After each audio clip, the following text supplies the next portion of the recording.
So hello there and welcome back to the channel. This is Mel's Gaming here with another Way of the Hunter video.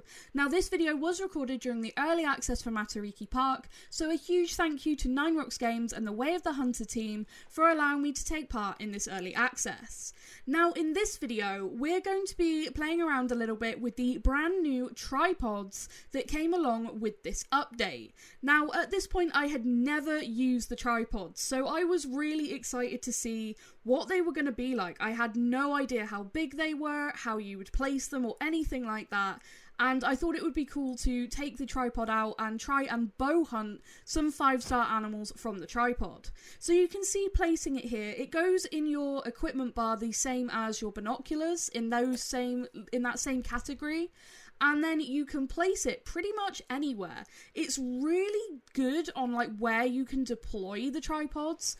It's not too restricted. Obviously you don't want it on like a complete slope, but as long as it's on fairly even ground, you do seem to be able to place them. And then as you will have seen, there's the little animation where it goes from green to actually sort of spawning it in on the map as it turns to the normal colours, which is a really nice touch. And I was very surprised that I got to place this tripod as close as I did to this herd of red deer without them actually spooking. And you'll see in future clips just how close we can actually place this tripod without spooking the animals. It does say that this tripod is quiet to deploy, so I was curious just how close you could actually get and place it without spooking the animals when you do place it.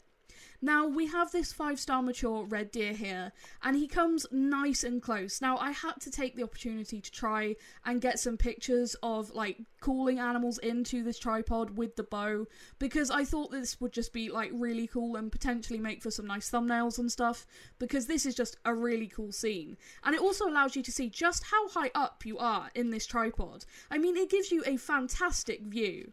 Now, we're just going to wait for this stag to stop here, and then we will take a shot with the bow. He stops nicely here, and we manage to actually get him in the vitals there with that arrow, and you're going to see he starts stumbling pretty much immediately. That went perfect. He came really close to the tripod without, like, spooking, and he was alert when we took the shot, which is why he was walking around like that.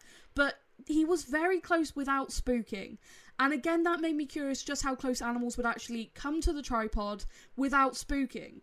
Because if they can come, really, really close, and, placing the tripod doesn't spook them, then this could be game-changing for things like bow hunting. So I was very, very curious from this first little test just how far we could actually push this. Now you can see our stag didn't go too far before he actually dropped. Unfortunately, I ended up spooking him as I was on my way over to him as he hadn't fully expired, but he only went just over this little bit of a hill and then he did actually finally go down. Now, taking a look at the shot, you can see we're obviously going straight down in through those lungs because we were at that really high up angle, but that shot was pretty much perfect going down through those lungs. I couldn't really be happier with how that shot went. This guy's a 94.57% 5-star mature stag, and that was just a really cool little hunt, and like I said, a very cool first test for the tripod, because I totally expected placing that to spook these guys, if I'm honest with you, so the fact that it didn't had me really curious. He scores 477.0, so an average size 5-star, but still a really, really impressive trophy like all of the 5-star red deer are here on Matariki Park. Just absolute giants. Now moving on to the next clip, and this was such a cool encounter. So I spotted a 5-star mature whitetail here, and he was up over a hill. So we're deploying the stand there, and you can see the little animation as it deploys. You can see, not perfectly flat ground, but we're still able to place that tripod. Now I couldn't see this buck, but I knew he must be somewhere just over this little bit of a hill, and this tripod gives me a nice height advantage, so I started calling. And then I see not one, but 2 bucks coming in from 2 different directions that both looked pretty massive. Now this one was not the buck I'd originally spotted, but it's also a 5-star mature. And if we go over to the buck that I had originally spotted, we have a second 5-star. So there's 2 5-star mature whitetail coming into this tripod right now. This is so cool. Without this tripod, I wouldn't have such a good height advantage over this area, and it would have been much harder to actually see. And this is just a really, really fantastic thing to have with you for these kinds of situations. Now we're going to try and take both of these 5 stars with the bow. The first buck stops here, I take the shot, and unfortunately I have some lag again when I use the bow. I sometimes get lag when I take shots in this game with the rifles and with the bows, but with the bows it seems to happen a lot more often, so I was really disappointed about that, and I tried to fix it a little bit in editing, so I hope it's not too bad to actually watch. But that first buck is absolutely smoked. I mean, look at the amount of pink blood there on the ground. He is not going to go far. And thankfully, it didn't spook the second buck. So we have the other 5 star coming in. He is alerted, as you can see, because he has his tail up in the air. He is alert, and he knows something's going on. But he's also going to stop there perfectly for a bow shot. So this is a just fantastic situation. He actually even starts walking a little bit closer here, which is just going to make the shot even easier. And managed to drop him there on the walk with the bow. Absolutely fantastic. Like I said, that was such a cool experience. I'd only spotted the one 5 star. I put the tripod up and start calling, and then a second 5 star appears. That was just insanely lucky, and honestly, I couldn't have asked for that to go any better if I tried. That was just insane. Now, the first deer that we're actually going to pick up is actually the second one we shot, seeing as this guy dropped on the spot and the first buck actually ran a little way. So we'll take a look at the second buck first and the first buck second, if that makes sense. Looking at that arrow, I wasn't quite sure where we would have hit, but actually taking a look in the harvest screen, you can see going in straight through that lung there, that right lung, and that was enough to actually drop this guy on the spot. Pretty happy with that shot considering the angle and everything, and of course you can't hope for better than an immediate drop shot. Now this guy's a 96.05% genetic buck. And like I said, I just couldn't have hoped for better. I had no idea that this guy was there. This was not the original buck I had spotted. So for him to end up showing up was just such a huge bonus. He scores 485.0, so a very solid 5 star mature whitetail. And like I said, just such an unexpected bonus. I had no idea he was there. The only thing that, you know, basically led me on to the fact that there was big whitetail in the area was as I was driving through to actually go and check on a red deer, I saw what looked to be a big whitetail cross the road, and basically came back and there was a 5 star, spotted that, put the tripod up, and then not one but 2 5 stars come in. Just insane. Now, taking a look at the second buck who did run a little bit, once again, really quite happy with that shot. Obviously, this guy did run a little bit, but couldn't really ask for better than that. That's a really nice, clean, vital hit. Obviously, it would have been nice to drop them both, but I'm really not going to complain. The blood trail was so easy to follow. There was tons of blood, and he really didn't go that far. He's a 90.31% deer. Now, he also has a different rack to the other buck, which also is really cool to have 2 different style 5 stars come in. Is really awesome. He's a 463.1 scoring 5 star, so a little bit smaller, but still just a really quality buck. Just absolutely fantastic. Now moving on to the next animal, and we have a 5 star mature Seeker deer. Now I had no idea that I had big Seeker still on my map at this point. I was checking around for red deer. I spotted a 4 star mature, came back, and he had actually grown into a 5 star. Now we're actually going to sneak forward here until we can place this tripod. So you can see it says unsuitable terrain. It's too sloped on this little bit of terrain here. So we're just going to gently move forward until it allows us to place. And you can see the tripod turns green as soon as we are on suitable terrain. And then we have the little animation of the stand actually being deployed. Now this was a really cool, interesting little test here, because once again I was seeing how close I could get to animals without actually spooking them. And you can see we have a group of Seeker here that the big 5 star mature isn't actually part of, that were about 70 to 75 meters away, that did not spook from me placing that tripod. They went alert, but I have a feeling that the reason they went alert was actually because of my movement rather than the placement of that tripod. So that's that's really, really useful information, because if you're trying to stalk through difficult terrain and there's a bit of a hill or there's just some brush you can't see through, I would say having the tripod is going to be really useful, because you should be able to place it even really close to your target animal and actually get up and get that height advantage without spooking them. So really, really interesting to actually see. And when we were talking earlier about how close animals would come to the tripod without spooking, look how close this seeker actually ends up before we end up taking that shot. I wasn't sure if he was just going to end up stopping and spooking, so I took that shot maybe a little bit earlier than I even should.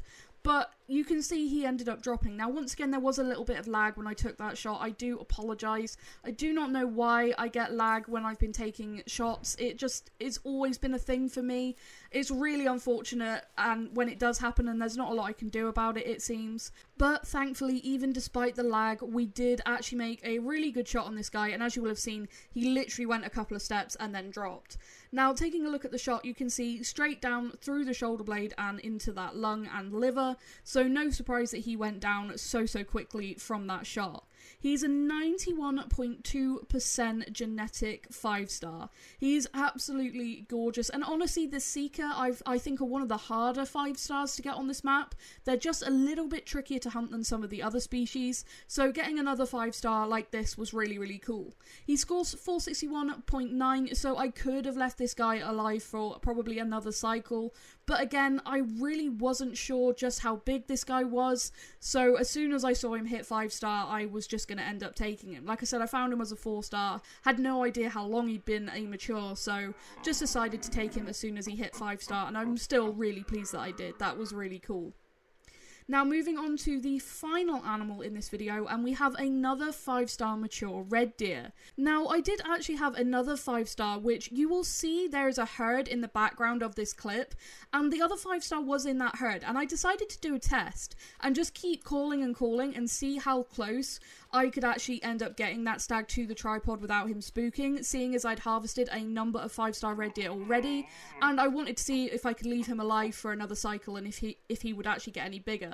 Unfortunately, he ended up dying, but this guy had walked out as a 4-star mature, and he actually walked right under the tripod while I was doing that calling and didn't spook. He actually even got stuck on the tripod at one point and then turned around and walked away and then came back into the caller. So I think they can actually like walk underneath the tripod and all around the tripod without actually spooking, which is really, really interesting. But then I ended up coming back the next day, and this guy had actually grown into a 5-star, and now of course we're actually going to take him. So he stops here nicely and gives us a nice clean shot, and as you can see, that went perfect. Nice clean shot, and he starts stumbling immediately. That was absolutely perfect, and we ended up getting a couple of nice screenshots as well as he was coming in. But this particular stag, having come in as a 4-star and actually walked right under the tripod, was really, really interesting. And I just didn't expect that. I thought that, animals would maybe get within, maybe 10 to 20 meters of the tripod and then end up spooking. But it seems like they will just walk around the tripod. If they can see you, which it does seem like they can see you in the tripod, they might catch on and become alert like this guy did. But they can definitely get really, really close to the tripod, and like I said, this guy even ended up underneath it as a 4-star and didn't spook. So very, very interesting. Now, this guy ended up just expiring over there, so he didn't go very far at all. That was pretty much perfect, and taking a look at the arrow there buried in him, I would say that that was a pretty good shot from the looks of it. That's pretty much exactly where I would have wanted that arrow to go. And you can see the tripod up there. So really, he didn't go very far at all. That's only 80 meters. And yeah, we managed to get another beautiful 5-star red stag with the bow from the tripod. So this was really cool. And it was fun to take the tripods out and experiment with them like this. And when I picked this guy up, his genetics are 99.99%, and I knew he had just become a 5-star this cycle, and I knew that meant I would have shot him too early, which is gutting, because like I said, the other 5-star that was in the herd that literally drinks in the same zone as this single stag, I left him alive and then he ended up dying. And then I was like, right, okay, I'm going to take this guy as soon as he makes 5-star, if he does make it. Would have probably been a max score if I'd left him alive for a little bit longer. It's just how this game works out sometimes. And, you know, it's just difficult sometimes to know when you should leave a 5-star and see if it will go for another cycle and when to take one. And, you know, it's still something I'm learning. And this guy, I'm still really pleased, is a really nice 5-star at 465. But he could have obviously been a lot bigger with genetics like that, which is a little bit of a shame. I do wish I'd left this guy alive and taken the other 5-star before he died. But that's just how things work out. Now, you know, as I have got quite a few 5-star red deer, as you will probably have seen from my previous videos, I probably will end up leaving a few alive as 5-stars to see if they can go and get a little bit bigger and try and get some bigger and bigger 5-stars. But again, it's just something that you've got to take a risk sometimes, and sometimes you end up shooting 5-stars a bit too early. But at least this guy was a 5-star, and that is what matters to me. So I am really, really pleased to still get this trophy. Shame that he could have been a max score probably if I'd left him alive. But, you know, it's something that maybe in the future we can end up with a 5-star max score red deer eventually. This guy is still absolutely magnificent, so I'm still really happy. But that is going to be it for this video, so thank you so much for watching. It was a really interesting experiment with the tripods. I would say that they're a really useful piece of equipment, and I will certainly be carrying one on all of my future hunts, just for that little bit of an extra advantage if it's needed. Definitely a really cool piece of equipment, and like I said, I would really recommend carrying one. But that is going to be it for this video, so thank you so much for watching and for all your support as always, and I will see you in the next video. Thank you.